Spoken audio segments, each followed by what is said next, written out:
चौक खामोश ऐलान हज़ारे जेसन दोस्तों भेणों या भाइरों दोस्तों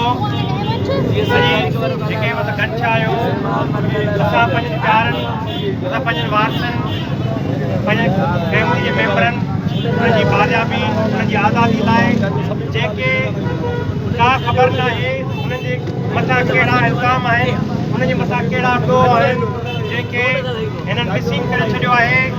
असां तारीख़ ॾिसो सखर में हेमू कालाणी जे रेल ठाहिण जी कोशिशि कई अंग्रेज़ उन खे मिसिंग न कयो। भगत सिंह असेंबली में बम फाड़ियो उन खे बि मिसिंग न कयो वियो। हीअ अंग्रेज़ जी तारीख़ आहे। हुन ट्रायल हलाया हुनखे फांसियूं ॾिनो पर उहो सरेआम ॾिनो। जेकॾहिं तव्हां में बि एतिरी जुरियत आहे तव्हां पंहिंजे हिन मुल्क जी कॉन्स्टिट्यूशन जी पासदारी करियो था हुनजो फ़िक्र आहे त तव्हां हुननि ते मथां जेके ब्लेम आहिनि इल्ज़ाम आहिनि के बि चार्जिस आहिनि उनखे बाज़ियाब करे जेकॾहिं हुन मथां के बि इल्ज़ाम आहिनि उनखे कोर्टनि में पेश कयो। 4 सालनि खां उन खां मथे 5 सालनि खां माण्हू मिसिंग आहिनि।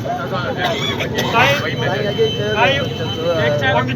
सालनि खां ही जेके के इंजीनियर के उस्ताद के मज़दूर हिन मां तव्हांखे कहिड़ो ख़तरो हुयो कहिड़ा इहे दहशतगर्द हुआ जेके असां फैमिली मेंबरनि खे ख़बर न आहे हू करे छा रहिया हुआ असांखे ख़बर मज़दूरी कंदा हुआ तव्हां हुनखे कहिड़े इल्ज़ाम में खणी गुम करे छॾियो। तव्हांखे ख़ुदारा हिन मुल्क जे माण्हुनि जे मथां रहम करणु घुरिजे। जॾहिं तव्हां जमहूरी जी दावा करियो था जमहूरियत जी ॻाल्हि करियो था कॉन्स्टिट्यूशन जी ॻाल्हि करियो था आइन जी ॻाल्हि करियो था हीअ आइन हीअ कॉन्स्टिट्यूशन हीअ हक़ थो ॾिए हर कंहिंखे स्पीच करण जो तकरीर करण जो ॻाल्हाइण जो तनज़ीमकारी जो पंहिंजे हक़नि जी ॻाल्हि करण जो। पर जेकर उहा ॻाल्हि करे थो तव्हां हुनखे खणी था वञो के दोस्त चयो जिन फैक्ट्रियूं साड़ियो जिन लखे माण्हू मारिया जिन करप्शन कई जिन मुल्क जो हिन क़ौमनि जा ॾेवाला कढिया जिन माण्हुनि खे दहशतगर्द ठाहे छॾियो माण्हुनि खे धाड़ेल करे छॾियो उन्हनि खे तव्हां सदाऊं नथा ॾियो। उहे तव्हांजा सहूलियतकार आहिनि उहे असेंबलियुनि में आहिनि उहे तव्हांजे ऐवाननि में तव्हां सां भाॻे भाई वारा आहिनि। पर हीअ जेके मज़दूर उस्ताद इंजीनियर शागिर्द उहे कहिड़ी दहशतगर्दी करे रहिया हुआ जिन्हनि खे तव्हां मिसिंग करे छॾियो। ताज़ो अयूब कादरे जे पुट खे तव्हां सजाद खे जेको पॉलिटिकल साइंस जो शागिर्द आहे उन खे को जेको फाइनल ईयर जो स्टूडेंट आहे पॉलिटिकल साइंस जो उनखे तव्हां मिसिंग करे छॾियो। तव्हां हुन में कहिड़ो ख़तरो महसूसु कयो। हीअ कहिड़ी नाइंसाफ़ी आहे हिन मुल्क में।